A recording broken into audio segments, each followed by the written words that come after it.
Hello, amazing fire community. Jessica Knight here, Executive Director for Fire Revolution, Freedom Center, and Advocacy for Women, Inc., where the acronym FIRE stands for Freedom is for Everyone.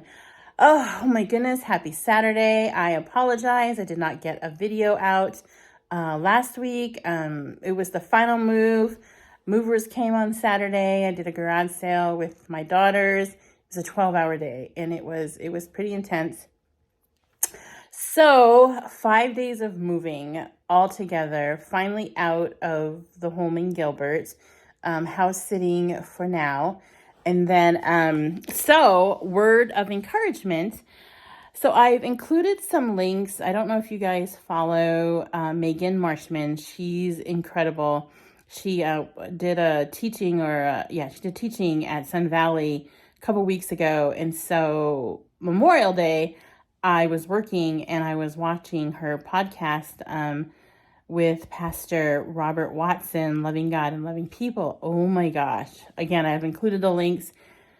Really, really good information and just getting to the nitty gritty and just getting into those dark places in our soul so that we can find that healing with the Lord. So Tuesday night, I watched the podcast and they talk about this thing called the dark night of the soul. And it's really about, our relationship with the Lord, being mature in our relationship and not feeling his presence.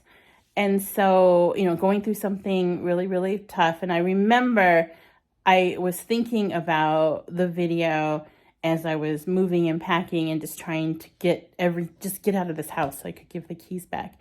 So Tuesday night was the last push, just cleaning, getting everything. I remember I put all of the keys and the garage door openers in an envelope, and I'm sitting in my car and I started to cry. It was just that moment of not knowing where I was going. And that feeling after you've been homeless that you don't have an address, like you don't have your own place. And I made a promise to myself 28 years ago when I was homeless, like this was never going to happen again. And in that moment, I had to search in myself and find how I was feeling, how was I honestly feeling. And I remember sitting there and praying, and I said to the Lord, you know what? I just feel like a loser. I don't know why I can't get into another place. Like I just don't understand it. But I know, Lord, I know you have a plan. I know that you do. And I'm standing on that promise, and I know that you love me, but this is just how I feel. And I feel like I need to share that with you. And I remember I drove home.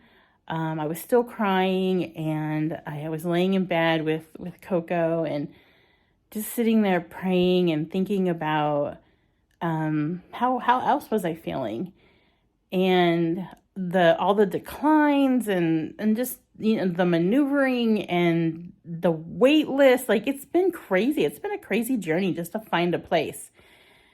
And putting in applications and like almost interviewing places too, because there's some places I'm like, oh no, I'm not moving there. So turning those down, and you're like, am I doing the right thing?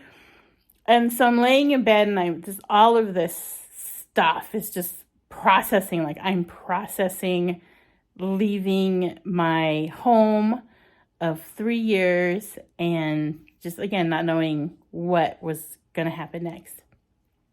And I remember just laying there and I, thinking again, God, you have a plan. And I'm like, but Lord, I feel abandoned.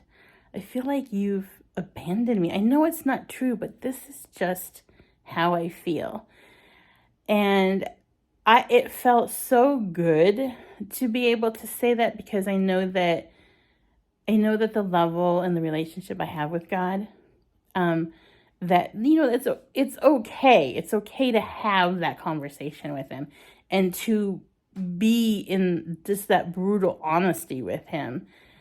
And knowing again that I wasn't angry, I was sad, I was just going through some stuff, and he knew it. He knew that 5 days of moving, oh my God, and just keep going, just, to get to the next level. And wouldn't you know it that he had a plan the whole time. One place that I really wanted to move into, it's in North, kind of central North Mesa. I got approved on Friday. I will not even begin to tell you. I sat in my vehicle when I went and I visited the complex, and they told me that I was approved, and I had to call Laura right away and tell her. And I remember pulling into the driveway where I'm at, and I had gotten the email of my address, and I cried again because that's what I needed. I needed an address. It's just so weird. Like, after you've been homeless, that you need that I think that just that security or promise that you have your own address. So anyway, so the whole point of the encouragement is just, we beat ourselves up, we will shame ourselves, we will do all these things. And if we just take a moment to acknowledge that we're in that dark night, N-I-G-H-T, not K-N-I-G-H-T, so N-I-G-H, dark night of the soul, and how we feel with the Lord, and bringing that to him and having that conversation, how it draws you and connects you closer, and how it brings you peace in that moment. So yes, Coco and I have a place to go. I'm so excited. I'm going to host, hopefully, I need to figure it out, but I'm hoping to host the August love event at my apartment complex. So that's what I'm looking forward to. So some upcoming events, now that I've shared that whole story with you, but I want to encourage you to check out Megan Marshman's video links that I have in this. And so next Friday, June 9th, we're at Central Christian. We have ladies night, bingo night. July 4th, if you guys are free, Tim Ballard's movie, Sound of Freedom. I've been waiting for this movie. I'm so excited. We have tickets for the Fat Cats off of Wrecker and Red Mountain 202. 11 a.m. if you're free on the 4th of July. What a great way to celebrate. And then Rock Point. Oh, and then we have our love event, July 22nd. That's going to be at Cynthia's. Message me for the address. And then July 30th, Rock Point Church is doing their Lighthouse Summit, which is awareness on human trafficking, praying, all that kind of stuff. If you're free, it's 3 to 7:30. Fire will be there. And what do we got? So the next event after that is the love event in August. September is our GPS event.